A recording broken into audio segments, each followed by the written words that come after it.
François Collard, je suis vigneron Mourgue du Grès, D'accord. en appellation costière de Nîmes, on est situé dans la vallée du Rhône. D'accord. Donc, géographiquement, c'est au nord, au sud de la Costière de Nîmes?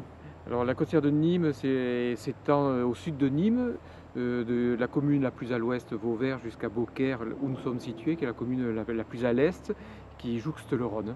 D'accord. Donc, vous avez combien d'hectares au total? Mourgue du Grès représente 65 hectares de vignes. 65 hectares de vignes. Donc, vous êtes en bio, vous êtes en conversion bio? Alors, Oui. alors on travaille dans l'esprit bio depuis déjà très, très longtemps. Et on a démarré une démarche de certification depuis déjà l'année dernière. D'accord. Donc D'accord. pour obtenir une certification en agriculture biologique. D'accord. Donc, au niveau, qu'est-ce que vous avez comme caractéristiques au niveau des sols et puis au niveau de l'encépagement? Alors l'encépagement il est extrêmement varié. Il est encore plus diversifié en blanc qu'en rouge.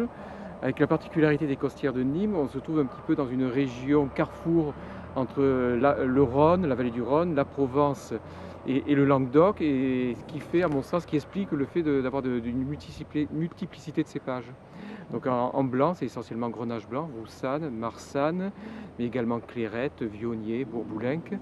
Et pour les rouges et les rosés, c'est en dominante Syrah, mais également Grenache noir, Mourvèdre, du Cinsault, du Carignan et du Marcellan depuis quelques années.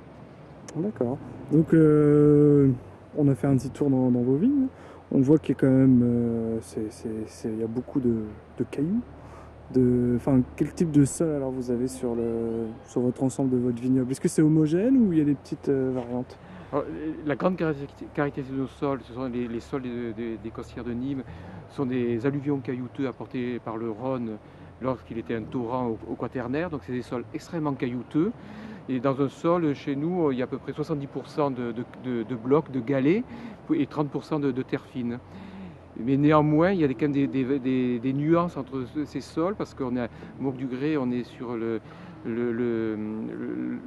rupture de l'appellation costière de Nîmes, d'un point de vue géologique, et on a à la fois des vignes qui sont sur des coteaux sud, d'autres vignes en exposition nord, en direction du village Jonquière-Saint-Vincent, et sur le plateau, des nuances et des caractéristiques de graisse différentes. Donc ensuite, on joue à travers des vinifications séparées.